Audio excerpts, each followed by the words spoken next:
Bonjour. Je suis le docteur Céline, urologue et psychologue, avec 5 années d'expérience.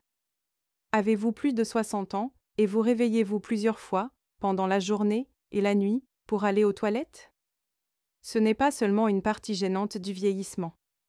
C'est un facteur important qui perturbe votre santé, votre sommeil et même votre indépendance. Des études montrent que 78% des personnes âgées commettent au moins une erreur simple avant de dormir, qui augmente drastiquement le besoin d'uriner pendant la nuit. Mais aujourd'hui, vous allez apprendre exactement ce qu'il faut arrêter de faire pour enfin profiter d'une nuit complète de sommeil réparateur. Ces interruptions constantes peuvent vous laisser épuisé, irritable et avec beaucoup moins d'énergie pour profiter de la vie. Peut-être avez-vous déjà commencé à éviter de boire de l'eau en fin d'après-midi? Ou même à annuler des activités sociales par peur de ne pas réussir à dormir toute la nuit? Ce que vous ne savez pas, c'est qu'il existe 5 habitudes apparemment inoffensives que vous faites probablement tous les jours et qui sont les véritables coupables derrière cette situation. Aujourd'hui, je vais révéler chacune d'elles et vous montrer comment résoudre ce problème de façon simple et permanente. Mais avant de révéler ces découvertes qui peuvent transformer vos nuits, j'ai besoin de votre soutien.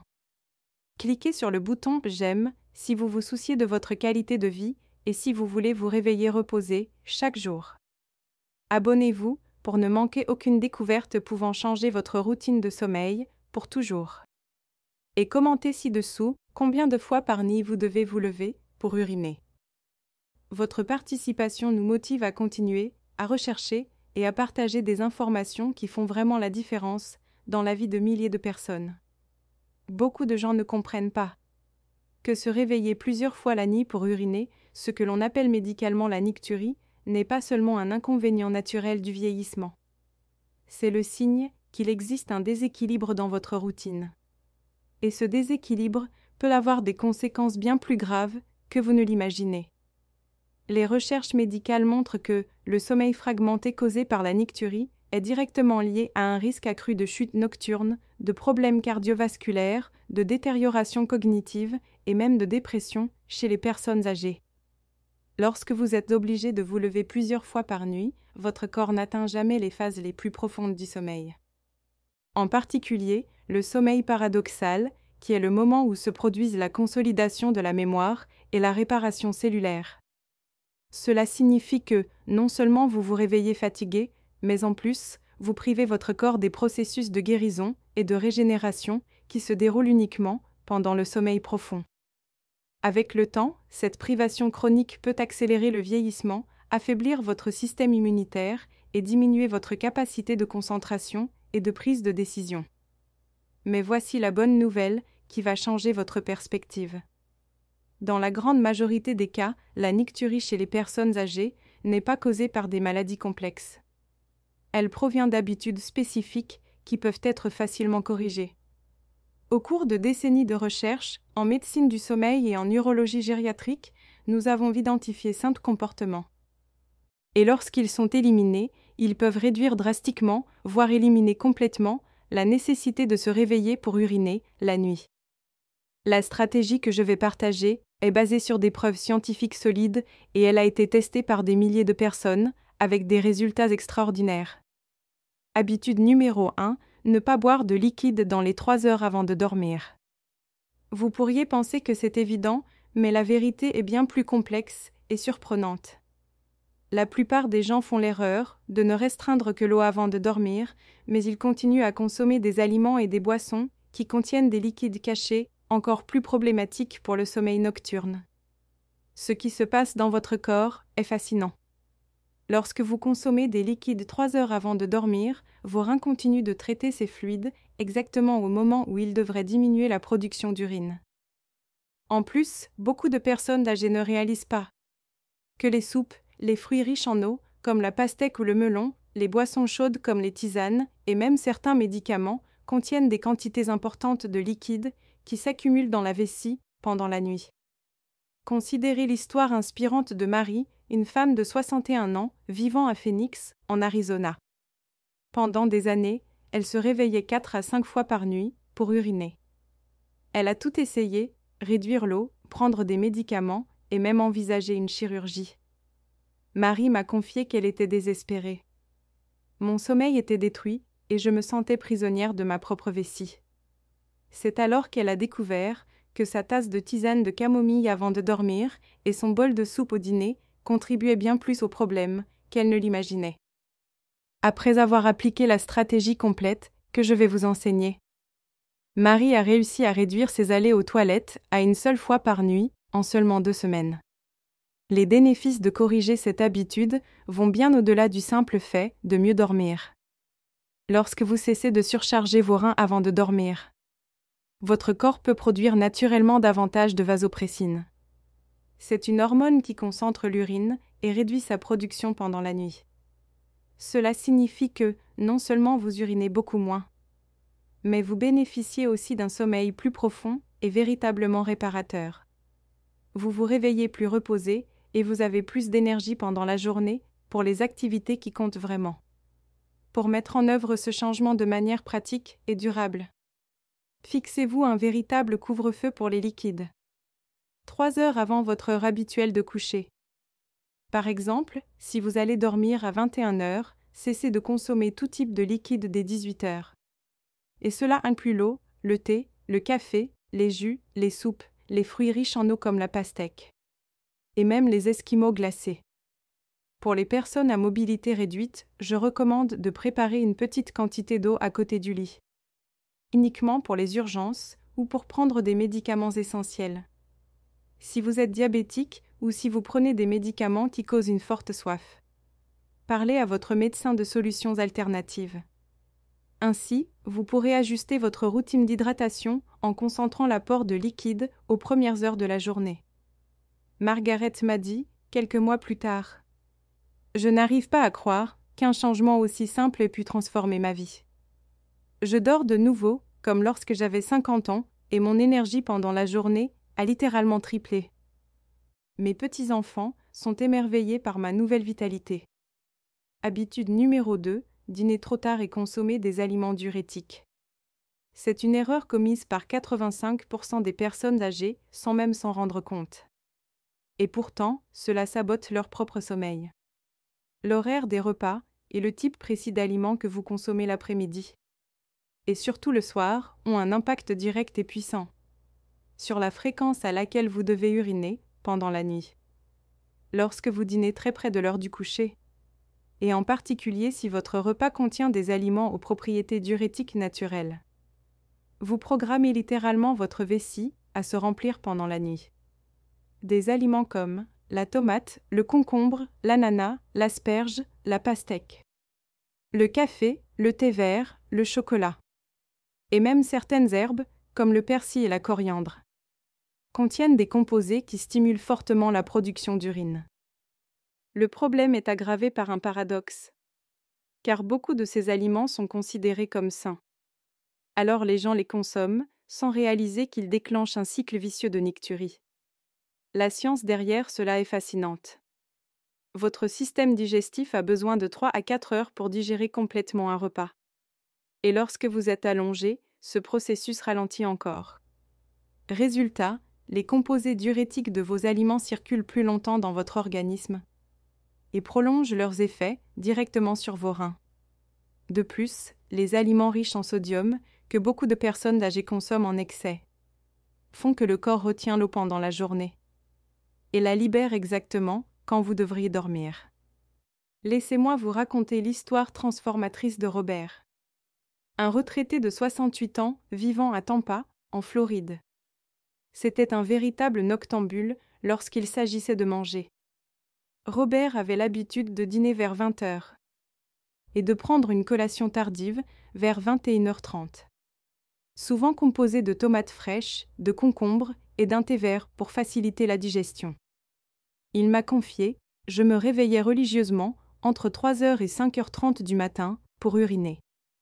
Je pensais que c'était juste l'âge, mais en réalité, je me sentais comme un zombie pendant la journée. Après avoir ajusté son horaire de dîner à 18h30 et éliminé totalement les aliments diurétiques après 18h, Robert a connu un changement radical en seulement 10 jours. Il a commencé à ne se réveiller qu'une seule fois par nuit. et après 3 semaines, il dormait enfin 6 heures consécutives, sans la moindre interruption. Les bénéfices de ce changement sont profonds et multiformes. Lorsque vous synchronisez vos repas avec le rythme naturel de votre corps, non seulement vous réduisez la nicturie, mais vous améliorez aussi la qualité de la digestion.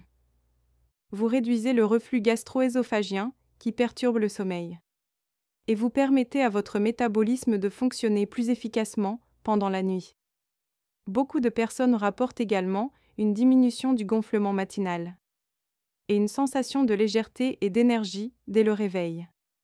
Pour mettre en œuvre cette stratégie, établissez une règle claire, dînez au moins 4 heures avant d'aller dormir. Idéalement entre 17h30 et 18h30. Créez une liste des amis du sommeil et des ennemis nocturnes. Les amis, viande maigre, riz, patates douces, bananes, avoine. Et des légumes comme le brocoli et la carotte. Les ennemis, tous les aliments diurétiques que j'ai mentionnés plus tôt. Et bien sûr, les boissons alcoolisées. Elles semblent vous endormir, mais en réalité, elles provoquent des réveils fréquents et perturbateurs. Si vous avez des contraintes de temps ou si vos médicaments doivent être pris avec des aliments. Parlez à votre médecin pour ajuster votre routine sans compromettre votre traitement. Robert m'a dit récemment, j'ai totalement changé ma relation avec la nourriture et avec le sommeil. Aujourd'hui, je dîne comme un roi à 18 heures. Je dors comme un bébé. Ma femme est impressionnée et je me sens 10 ans plus jeune.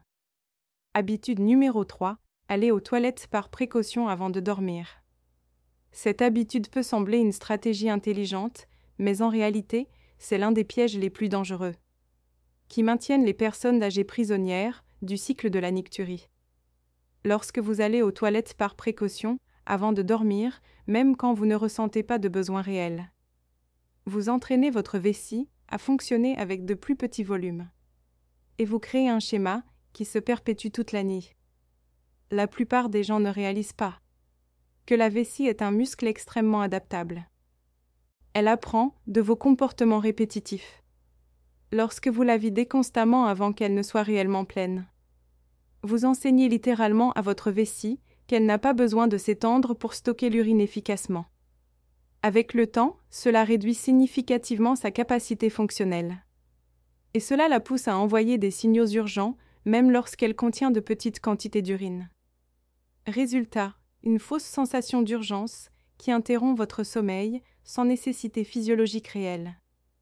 La physiologie derrière cela est à la fois complexe et fascinante. La vessie d'un adulte en bonne santé peut stocker confortablement entre 300 et 500 ml d'urine, avant d'envoyer des signaux pressants au cerveau. Mais lorsque vous développez l'habitude d'uriner par précaution, votre vessie commence à envoyer ces signaux avec seulement 100 à 150 ml, créant une fausse alerte qui interrompt votre sommeil. Laissez-moi vous présenter Dorothy. Une veuve de 74 ans vivant à Seattle, dans l'État de Washington. Elle avait développé ce qu'elle appelait son rituel de sécurité avant de dormir. Chaque nuit, même quand elle ne ressentait pas d'urgence réelle, elle allait aux toilettes. Au cas où. Elle m'a dit, je pensais être futée, mais en fait j'ai fini par créer un monstre. Dorothy se réveillait, seulement 2 heures plus tard, avec la sensation d'une vessie pleine. Alors qu'en réalité, son corps avait simplement appris à fonctionner avec une capacité réduite. Après avoir appliqué la technique de rééducation vésicale que je lui ai enseignée, Dorothy a réussi à augmenter progressivement sa capacité de stockage. Et aujourd'hui, elle dort 5 à 6 heures d'affilée, régulièrement.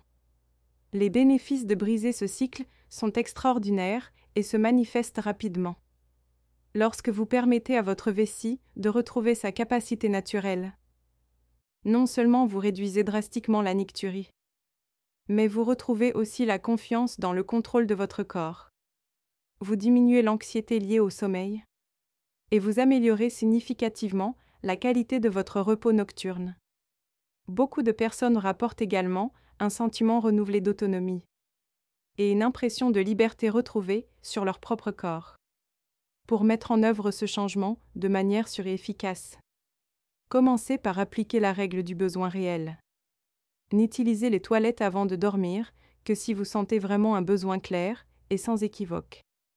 Si vous ne ressentez pas d'urgence, mais que vous êtes inquiet. Essayez de vous distraire et de vous détendre pendant 15 à 20 minutes. Avec une activité calme, comme lire un livre ou écouter de la musique douce. Dans la majorité des cas, vous vous rendrez compte que ce n'était pas un vrai besoin, mais seulement de l'anxiété. Signe avertissement si vous avez des antécédents d'incontinence ou si vous prenez des médicaments diurétiques. Parlez à votre médecin du protocole de rééducation le plus adapté à votre situation. Pour les personnes à mobilité réduite, vous pouvez envisager d'avoir un urinal portable à côté du lit. Uniquement pour de véritables urgences. Mais évitez absolument de l'utiliser par précaution. Dorothy m'a dit des mois plus tard, « Je n'arrive pas à croire que j'étais en train de créer mon propre problème. Aujourd'hui, j'ai une pleine confiance que mon corps sait ce qu'il fait. Et je dors bien mieux en sachant que je ne suis plus l'esclave de mon anxiété. » Avant de passer à l'habitude suivante, j'ai une annonce rapide pour ceux qui souhaitent approfondir les stratégies pratiques pour vivre une vie pleine à tout âge. Je viens de lancer mon nouvel e-book Santé et bien-être pour les aînés. Un guide rempli de conseils complets sur la nutrition, l'exercice, la clarté mentale et bien plus encore. Tout a été conçu pour vous aider à prospérer. Vous trouverez le lien pour obtenir votre exemplaire dès maintenant dans le premier commentaire épinglé sous cette vidéo. Ne manquez pas cette ressource précieuse. Habitude numéro 4, dormir dans une mauvaise position et utiliser des oreillers inadéquats. Il s'agit d'une découverte révolutionnaire que peu de professionnels de santé connaissent. La position dans laquelle vous dormez et la configuration de vos oreillers ont un impact direct et mesurable sur la fréquence à laquelle vous devez uriner pendant la nuit. La majorité des personnes âgées dorment dans une posture qui, sans le vouloir, crée une pression supplémentaire sur la vessie. Et cela compromet aussi la circulation sanguine, ce qui affecte directement le fonctionnement normal du système urinaire. Lorsque vous dormez sur le ventre ou dans des positions qui compriment votre abdomen, vous exercez une pression physique directe sur la vessie. Résultat, elle envoie des signaux de plénitude même quand elle ne l'est pas. En outre, des oreillers mal placés peuvent perturber la circulation sanguine et le retour veineux, ce qui fait que les liquides accumulés dans les jambes pendant la journée sont redistribués dans votre système circulatoire pendant la nuit, augmentant ainsi la production d'urine exactement au moment où vous devriez dormir. La science biomécanique derrière cela est impressionnante.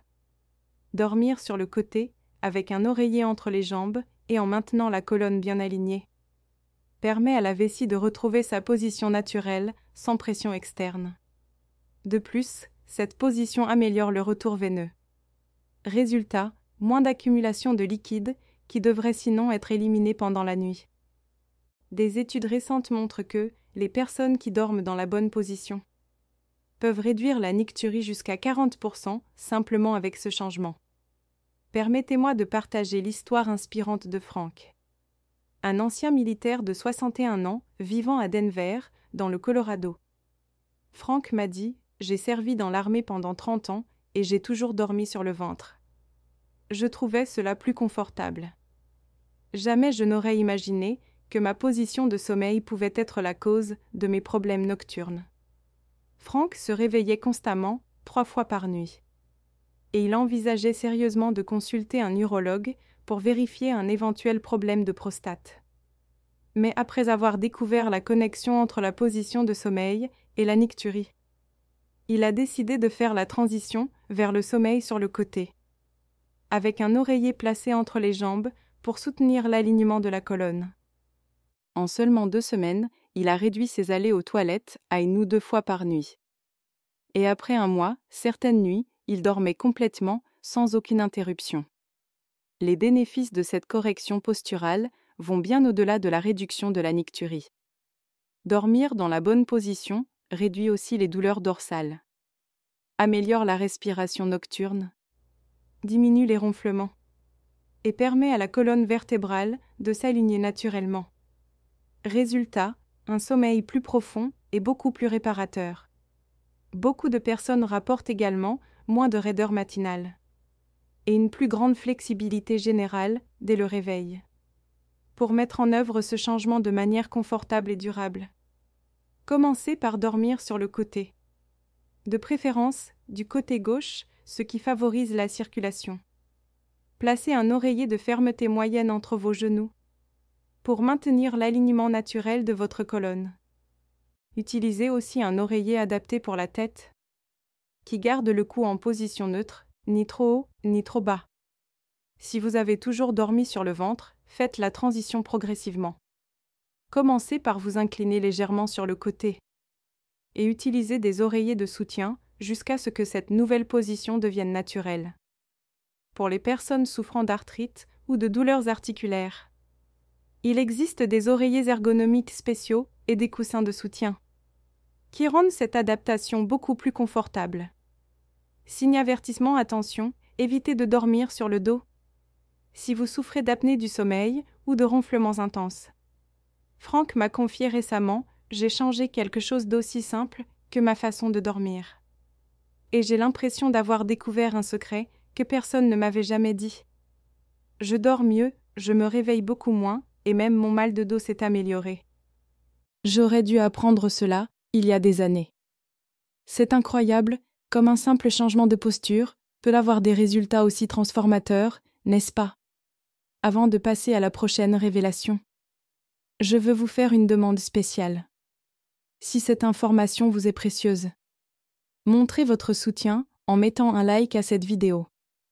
Cela nous aide énormément à continuer de partager des recherches et des découvertes qui peuvent transformer la vie de milliers de personnes comme vous. Habitude numéro 5, une température ambiante inadéquate et des vêtements de nuit inappropriés. C'est probablement le facteur le plus sous-estimé. Et pourtant, l'un des plus surprenants, qui influence la nicturie chez les personnes âgées. Mais la bonne nouvelle, c'est que c'est aussi celui qui peut avoir l'impact le plus spectaculaire, lorsqu'il est corrigé correctement. La température de votre chambre, l'environnement dans lequel vous dormez, et les vêtements que vous portez la nuit. Tout cela influence directement la production d'urine pendant le sommeil. Et ce, par le biais de mécanismes hormonaux et circulatoires que la plupart des gens ignorent complètement. Lorsque votre chambre est trop chaude, ou que vous portez des vêtements qui empêchent une bonne régulation thermique, votre corps entre dans un état de stress thermique. Ce stress interfère avec la production naturelle de vasopressine. Cette hormone clé, responsable de la concentration de l'urine pendant la nuit. De plus, la chaleur excessive provoque une vasodilatation et des changements dans la circulation sanguine, qui font que vos reins filtrent davantage de liquide, exactement au moment où ils devraient fonctionner en mode économie nocturne. La physiologie derrière cette découverte est absolument fascinante. Pendant un sommeil normal, la température corporelle baisse naturellement d'environ 1 à 2 degrés Celsius. Et cette réduction est l'un des signaux principaux que le corps utilise pour augmenter la production de vasopressine et de mélatonine. Mais lorsque l'environnement est trop chaud, au-dessus de 20-21 degrés C, ou lorsque vos vêtements empêchent cette régulation thermique, vous interférez directement avec un processus évolutif fondamental qui contrôle à la fois votre sommeil et la gestion de vos fluides corporels. Des études sur la production d'urine nocturne montrent que les personnes qui dorment dans un environnement contrôlé entre 18 et 20 degrés C, 64 à 68 degrés Fahrenheit, peuvent réduire la nicturie jusqu'à 50% simplement grâce à ce réglage thermique. Laissez-moi partager l'histoire transformatrice d'Eleanor, une enseignante retraitée de 71 ans vivant à Miami, en Floride. Elle luttait contre la nicturie depuis plus de 5 ans. Eleanor m'a confié. J'ai toujours aimé dormir bien couverte, avec la climatisation éteinte, et des pyjamas en flanelle épaisse, même dans la chaleur de la Floride. Je pensais que ce n'était qu'une préférence personnelle, mais ce qu'elle ignorait, c'est que cette habitude sabotait complètement son sommeil. Elle se réveillait 4 à 5 fois par nuit, en sueur et avec un besoin urgent d'uriner. Après avoir appris la connexion entre la température et la nicturie. Eleanor a investi dans une climatisation silencieuse pour sa chambre. Et elle a opté pour un pyjama en coton léger et respirant. La transformation a été impressionnante. En moins d'une semaine, elle a réduit ses allées aux toilettes à 2 par nuit. Et après 3 semaines, certaines nuits, elle dormait complètement, sans la moindre interruption. Les bénéfices de cette optimisation thermique sont profonds et touchent plusieurs aspects de la santé. Lorsque vous dormez à la bonne température, non seulement vous réduisez drastiquement la nicturie, mais vous profitez aussi d'un sommeil paradoxal plus profond, d'une meilleure régulation hormonale, d'une diminution des sueurs nocturnes et d'une réduction des ronflements. Beaucoup de personnes rapportent également une meilleure régulation de la pression artérielle et moins de bouffées de chaleur chez les femmes post-ménopausées. Pour mettre en œuvre cette optimisation de façon pratique et économique, maintenez votre chambre entre 18 et 20 degrés c'est la nuit. Utilisez un ventilateur, la climatisation ou simplement ouvrez les fenêtres si le climat le permet. Remplacez les vêtements de nuit synthétiques ou trop épais par du coton, du lin ou du bambou, des tissus naturels qui laissent respirer la peau. Utilisez des draps en coton ou en fibres naturelles qui ne retiennent pas la chaleur corporelle. Si votre budget est limité, un simple ventilateur portable ou de plafond peut déjà améliorer la circulation de l'air. Si vous êtes frileux, optez pour plusieurs couches de vêtements légers, plutôt qu'un pyjama trop épais qui bloque la régulation thermique. Et enfin, si vous prenez des médicaments qui affectent la régulation de la température, parlez-en à votre médecin pour adapter votre environnement de sommeil sans compromettre votre traitement. Eleanor m'a dit, des mois plus tard, je n'arrive pas à croire qu'un changement aussi simple que la température ambiante ait résolu un problème qui me tourmentait depuis des années. Aujourd'hui, je dors comme un ange. Je me réveille reposée et je me sens plus jeune, avec plus d'énergie que je n'en avais depuis des décennies. Ma qualité de vie a complètement changé. Cette stratégie a vraiment été transformatrice. Index revers pointant vers la droite blanc, dites-moi en commentaire. Saviez-vous qu'il existait un tel lien entre la température et la qualité du sommeil? Quelqu'un dans votre famille a-t-il déjà vécu une situation similaire? J'adore lire vos témoignages et je réponds toujours personnellement à vos histoires. Conclusion maintenant que vous connaissez les 5 habitudes qui peuvent saboter vos nuits. Parlons de la façon de mettre en œuvre tous ces changements de manière pratique et durable. Lorsqu'elles sont appliquées ensemble, ces stratégies ne réduisent pas seulement la nicturie. Elles rétablissent aussi la confiance dans votre capacité à passer des nuits complètes, de sommeil profond et réparateur. Et surtout, elles redonnent des journées pleines d'énergie et de vitalité. Le plus extraordinaire dans ces découvertes, c'est qu'elles placent le contrôle entièrement entre vos mains. Vous n'avez pas besoin de médicaments coûteux, ni de procédures invasives, ni d'équipements compliqués. Vous avez seulement besoin de la volonté d'apporter des ajustements intelligents à des habitudes quotidiennes que vous ne saviez peut-être même pas être les coupables. Rappelez-vous, votre corps possède une capacité incroyable d'adaptation et de guérison. Dès que vous lui offrez les bonnes conditions, il n'est jamais trop tard pour commencer à mieux dormir. Et ces stratégies peuvent déjà commencer à fonctionner dès la première nuit où vous les appliquez. J'espère sincèrement que ces découvertes transformeront votre vie, ou la vie de quelqu'un que vous aimez profondément. Si vous êtes arrivé jusqu'ici, c'est que vous valorisez réellement votre santé et votre bien-être. Et cela me remplit de joie et d'espoir pour continuer à partager des informations scientifiquement prouvées, qui peuvent changer votre réalité. N'oubliez pas de vous abonner et d'activer la cloche, pour être toujours le premier à découvrir des stratégies qui font une vraie différence. Rappelez-vous, il n'est jamais trop tard pour commencer à vivre mieux. À notre prochaine rencontre. Prenez soin de vous avec gentillesse et sagesse. Je suis le Dr Céline, urologue et psychologue avec 5 ans d'expérience. Et je vous dis à très bientôt.